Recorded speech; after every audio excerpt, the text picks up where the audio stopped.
And welcome back to a fresh episode of the Business Growth Show. Delighted to be joined by Michael Hanson today. Michael's the founder and CEO over at Growth Genie, a consultancy that empowers B2B sales teams to have more meaningful conversations and get in front of more of their ideal customers. Michael, a warm welcome to the show, sir. How's it going, mate?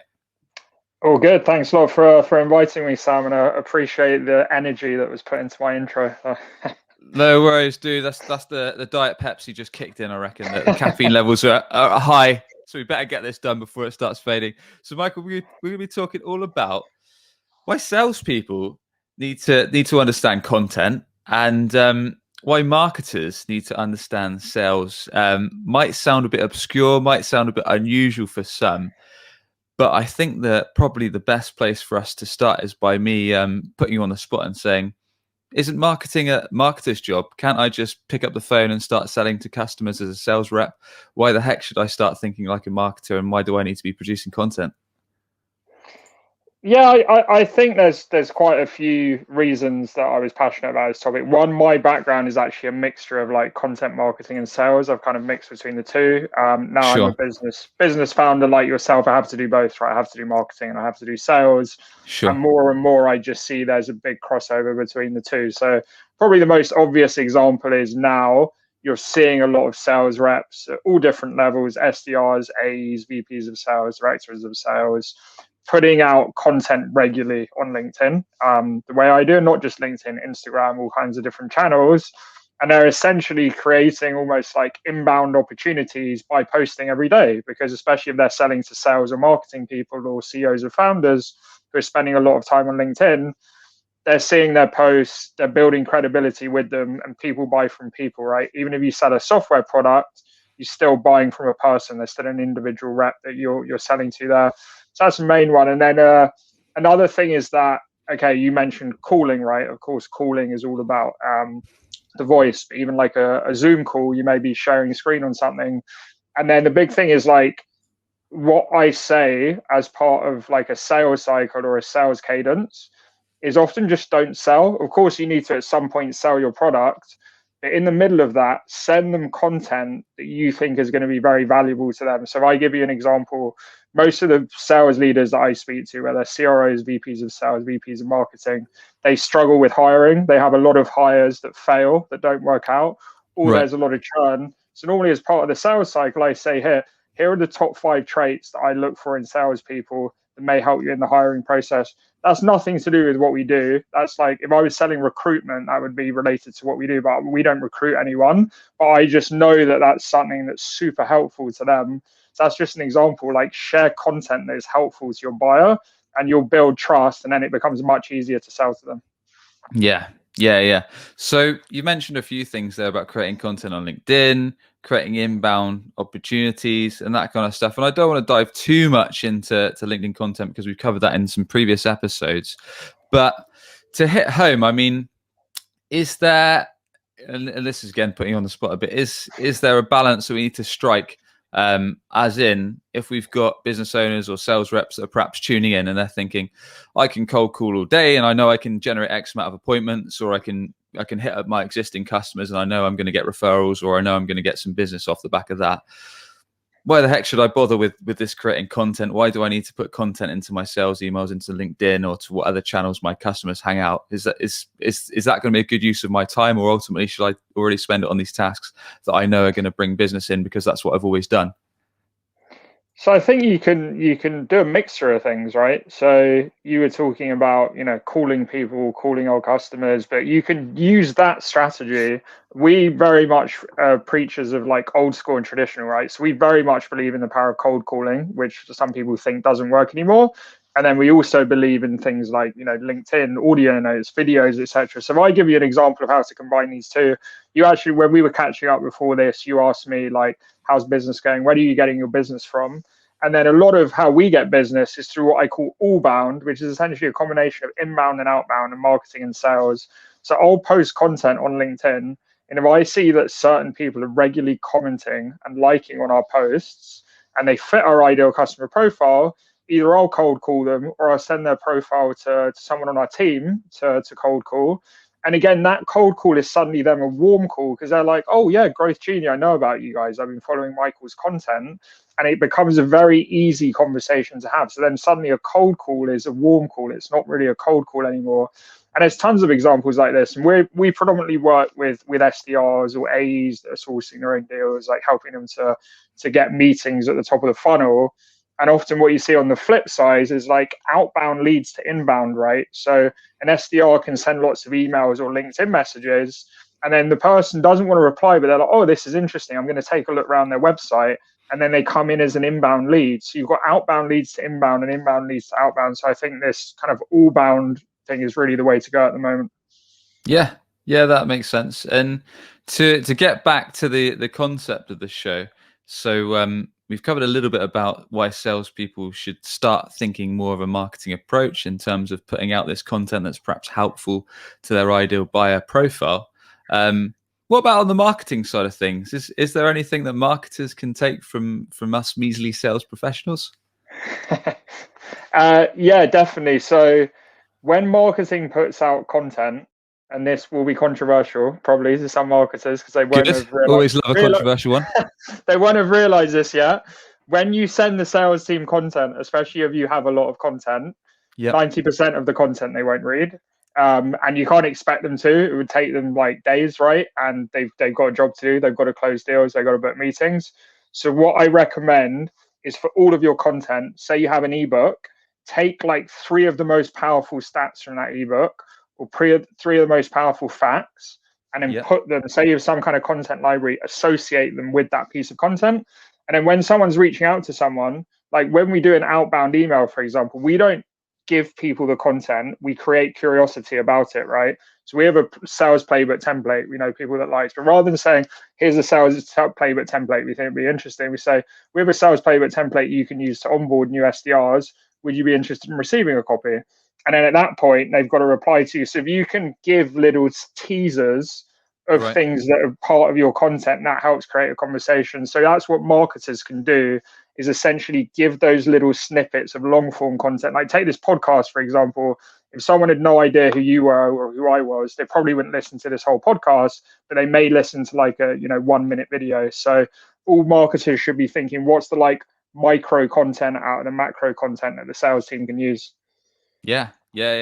I don't know if that's saying people much about salespeople that they've got really short memories or they can't remember much, and we should just spoon feed them tiny little bits, or if it's saying that marketing need to do a better job of not giving salespeople massive guides and just giving us manageable content. Because at the end of the day, like you said, no one wants to read a wall of text, whether that's in a LinkedIn post, whether it's an email, whether it's a 10-minute video, whatever. So it sounds like getting it into short, sharp, punchy messages, outreaches. Is that the kind of line that we're talking about? Yeah, exactly. I think, I think the longer, I always say, as you go down the sales funnel, your like content can kind of get longer and longer, because once you've got established trust with someone, they're going to be more willing to be like, hey, Sam, I trust Sam. And okay, this is a 10-page guide, but I'll read the 10-page guide. Whereas if he didn't know you, he's like, why should I read this 10-page guide from someone I've never met before? So it's kind of like, as you build trust with your buyer, you can have longer pieces of content.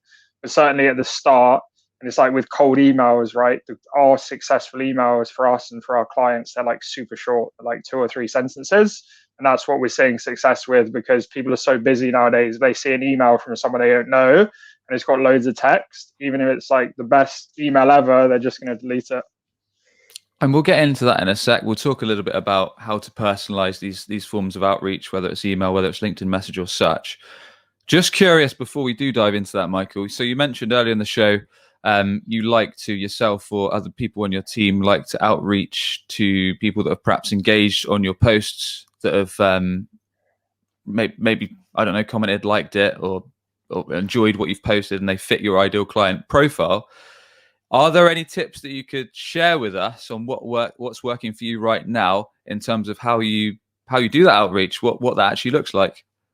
Yeah, this is a good question. So always like relate it back to the post, right? So if they've given a comment about something, they've given some kind of opinion. So they've got an opinion, and you can always have a conversation around opinions, right? So for a really good tactic that we're using at the moment is LinkedIn polls, and not just LinkedIn polls to get find out about our buyers, but also then a step after to actually engage them in a conversation, right?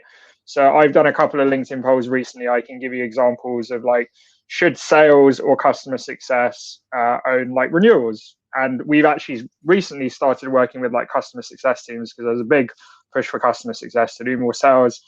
If someone then answers like customer success, we can give them a call the CRO, say they own the customer success team, and hey, I noticed in Michael's poll that you said customer success owns renewals. Like, how's that process at your company? And then it's a warm call because you've already got some information about them. Yeah. So essentially, just because they've liked and commented on your post doesn't mean you can just kind of go into some big pitch, right? Use what they've liked and commented on, and start a conversation related to that. And then it just becomes a very easy conversation. Yeah. So it's more like posing a question around the piece of content they've engaged in, and going from there, really. Not just dumping a pitch on them. Yeah, and also the other thing is why I like the polls are actually good to find out the challenges of your buyers. Okay. So we did one last year, like, what's your biggest outbound sales challenge right now? Super relevant to our business. And then, we had I think we had like 100 responses, but from those it was all, these are the biggest challenges they're facing. And one of the most difficult parts of being an SDR doing like cold outbound is you have to assume what the challenges are of your buyers, because you may have like 5 typical challenges that you hear, and you kind of got to focus on 1 or 2 of them. You can't like write all of them because you want those short emails.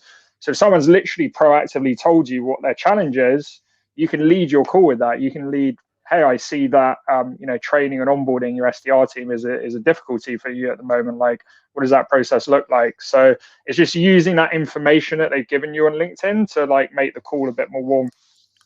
That is a really, really good actionable example of how to get not only free data, but how to potentially get some warm leads as well. Because I'm sure a few people that have put that problem are probably open to a conversation around it if you get some good feedback. So that's a really interesting thing that I'll probably try, and I'm sure people tuning in should probably give a go if you need some warm leads to hit up pretty fast. Cool. So moving this forward, so we've talked a little about the structure of kind of marketing and sales, how they can work together on this.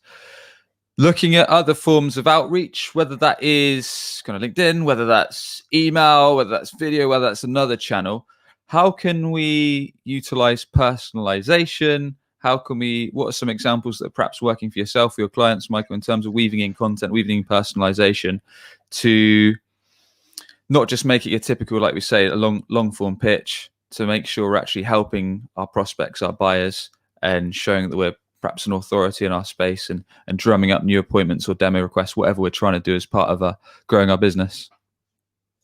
Yeah, I think the personalization thing, you don't need to go overboard. I've seen a rule of like 3. I even think just if you can get one thing, personalization relevant to them, scan their LinkedIn. If some people also may reach out to certain buyers, like we get this a lot, and they're not active on LinkedIn. You may be like, we've got a client that sells to data scientists, and often they're not posting too much on LinkedIn. So at that point, you don't want to go for more of a company approach. You're researching a company, and you can always get information about a company, whether that's a report, whether that's their website. You may be able to look at their case studies, see what customers they're already working with.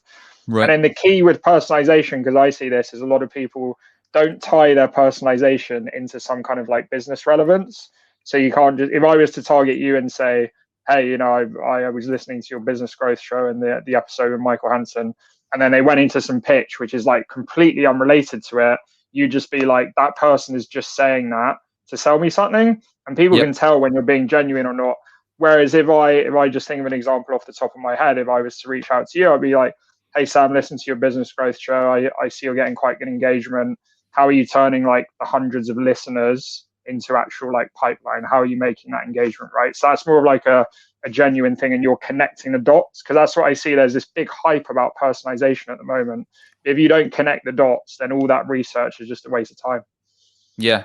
It's a funny one. I mean, you just need to log in onto LinkedIn, and then I don't know about you, Michael, but I probably get about between 5 and 10 bots every day that message me with things like, Sam, I can see you work at WebChoice. Now here's a 10-page essay on the pitch on why you should buy with me.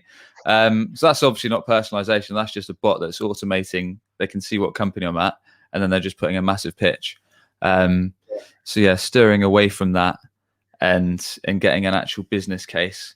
And is that something that I was just going to ask? Is that something that typically takes a lot of time and a lot of research to do, or is there kind of quick ways we can get to that? Yeah, I think you shouldn't spend longer than like 5 or 10 minutes on it. So I look at, you either like research on a personal level, right? So find something on their LinkedIn. But again, you can research on a company level and specific to their company, or it can be at an industry level, right? So we have a lot of case studies and companies that are actually writing like automated emails. And there's a big thing about personalization versus automation. A lot of people like never write automated emails, but it all starts with your list, right? So if you find companies in a specific niche. So we were reaching out to like food conglomerates for a client in who were having ghost kitchens, looking for sites for ghost kitchen. It was quite a niche audience. We just talked about ghost kitchens specifically for that and data science, and it worked really well, even though it was like an automated message. And we've got really good response rates on automated emails before. So essentially, just I think everything starts with your list. So I always recommend that as well, is like try and create a niche list. So try and create a list of like 100 people who you all know have a very similar like niche problem versus like, you know, spray and pray. Like I'm just going to email 3,000 people with like a one size fits all message. Yeah. Okay. And then thinking about the kind of content that we should be sharing. So I mean, obviously this is going to vary depending on what industry we're in, what sector we're in. So it's a bit of an open-ended question. Is there specific stages of our outreach where we should be, and you hinted at a bit earlier, with kind of chopping up marketing content, where we should be sharing bits of content, whether it's on the initial email or the initial, we've got our prospect list, we've done initial outreach, should we be sharing like a blog or a video piece or something like that that's useful, or does that come later along the line once they've perhaps bitten and shown a bit of interest, then we try to nurture them with content, or are we sharing content at all stages of the funnel? Yeah, all stages of the funnel. So there's different stages, different content for different stages. I actually start at the bottom of the funnel, right? Because this is actually where I see the biggest area of opportunity, because I think SDRs more and more understanding they need to have content. You know, we're living in this era of like digital marketing, everyone working from home. But AEs have a very rigid process that SDRs don't. So AEs normally have like a discovery call, then they have a demo, then they have an implementation call. And because they've got so many calls planned out, normally what they think is, I've got that next step in the diary. I don't need to contact the person like in between. And that's a real bad mistake, because you can build credibility with that person. Like I said, send them content that's really valuable, that's going to be useful to them. Like we have a client that's a proposal software, and I've been getting and they've got a really good report, which is best practices for proposals. And all their clients are obviously sending out proposals. So even before they start working with them, send them like information about, like, if you include video in your proposal, your close rate goes up by 40%, right? So that's educating them. And even before they start working together, that's something their team can implement. So from an AE perspective, like between your calls, send that educational content. And then like from an SDR perspective, like I said, normally we have a bit of content that we think is of interest. We give a little teaser. Hey, we got a report that says, like, if I just give you that example, you know, if you put videos in your proposals, you'll increase close rates by 40%. Like, would you be interested in seeing more stats like this? And then they have to reply yes, and you start a conversation. So I think at any stage of the buyer's cycle, like educational content is always going to help win trust. And I guess it helps in a few other ways as well. Like, as business owners, as sales reps, we know that every now and then we're going to get people that cancel, or that go elsewhere, or that change their mind. I suppose if we're feeding them pieces of content, whether that is articles, videos, whatever that may be, that is genuinely useful, that we've set out that is going to help them get the job done better, then it's probably building up a bit more trust with them as well, right? So it's saying this is not just another salesperson or business owner that wants to ram this product down my neck and get my cash. They actually do want to help me because they're sending me stuff that's learning more about this project, about how I can get it done, giving me tips, and kind of positions you more of an authority in your space, rather than perhaps the other 2 or 3 vendors you're maybe going up against that aren't doing it. Yeah.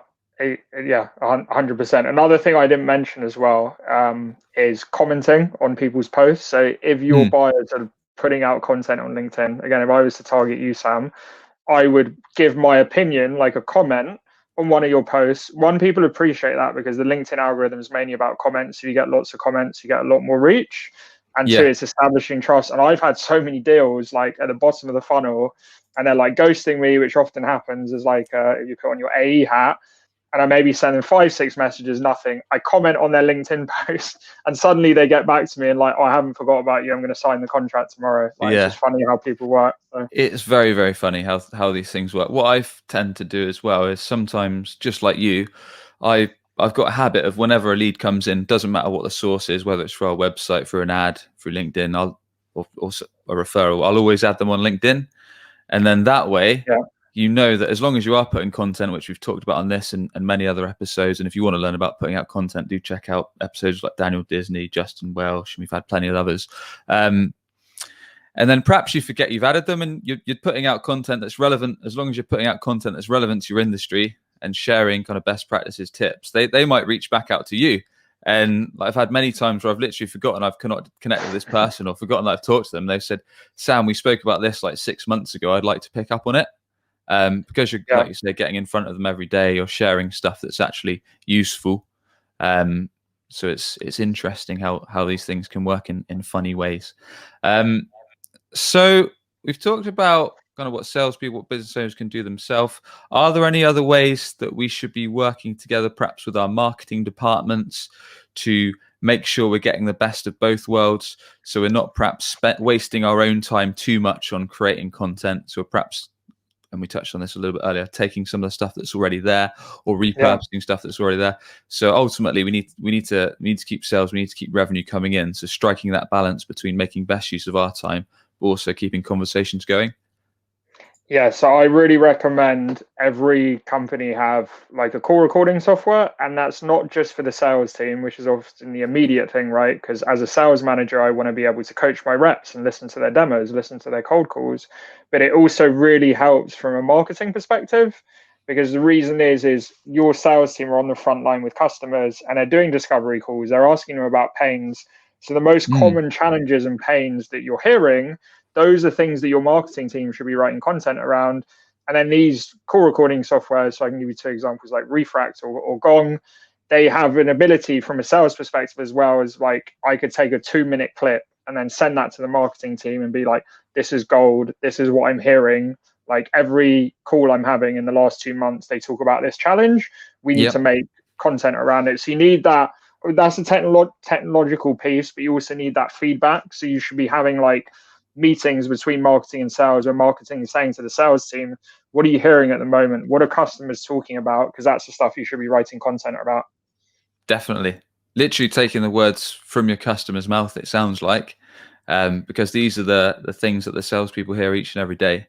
And then there's so many advantages to that, right? Because it not only helps from educating your customers, but being SEO, like what we do at WebChoice, is a lot of people are actually searching for these kind of things in Google, like how to do X, best ways to do Z, or I've got issues with Y. So it helps from a ranking perspective to get you more inbound, which is going to help your sales team. It helps you if you've got customers that are perhaps asking you these questions, then you can just direct them to this content. And then I suppose it helps top of funnel as well in your outreach, because you've got this content produced through various forms, whether it is kind of articles, LinkedIn posts, videos, infographics, whatever, that you can feed them.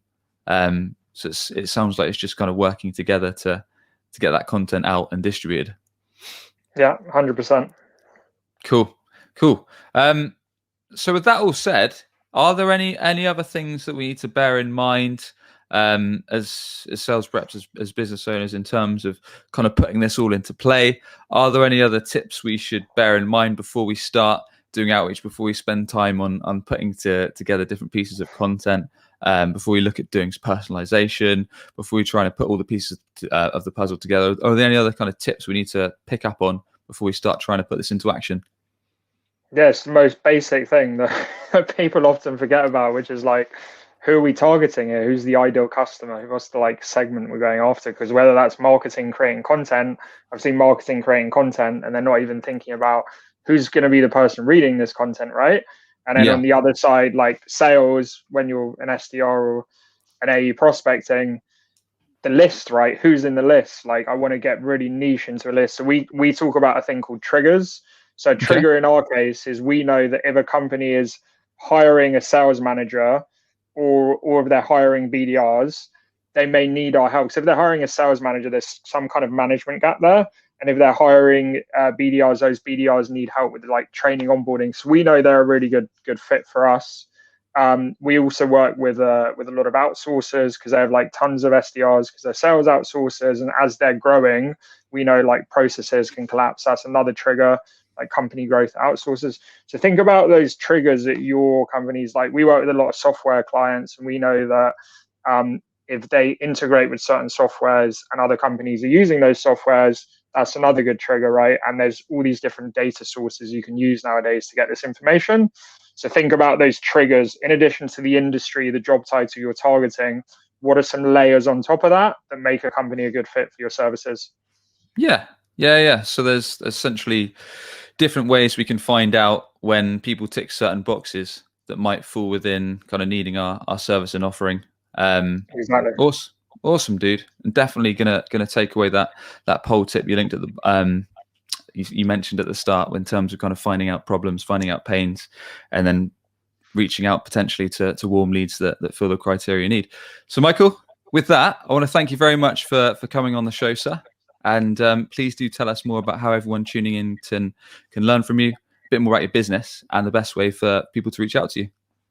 Yeah, no, as I said earlier, pleasure to be here, Sam. And yeah, LinkedIn, I'm very active. We obviously got speaking on LinkedIn, Sam. So if you put Michael Hanson, Growth Genie on LinkedIn, I should come up. Also, feel free to email me. It's mhanson@growthgenie.co. Unfortunately, I couldn't get .com domain. It was already taken, so that's why it's .co. And yeah, in terms of what we do, we're a consultancy that empowers B2B sales teams to have better conversations, get in front of more of their ideal customers. We work with a lot of SDR teams and also AE teams that are doing a lot of their own outbound prospecting, and we often act as kind of a virtual BDR, SDR, and outbound manager and enabler. So if you're in a position where you're thinking about hiring a BDR manager or an outbound manager, probably worth giving us a call or contacting me on LinkedIn. Nice one, Michael. Thanks once again. Really appreciate you coming on. Cheers, Sam. No worries. And all those links to find out more about Michael and his company will be over in the episode notes at businessgrowth.marketing. And if you enjoy the show, be sure to hit subscribe wherever the heck you get your podcasts from. The Business Growth Show. We interview business leaders each and every week to provide actionable tips across marketing, sales, all with the goal to help you grow your revenue and grow your business. And we'll catch you on the next episode.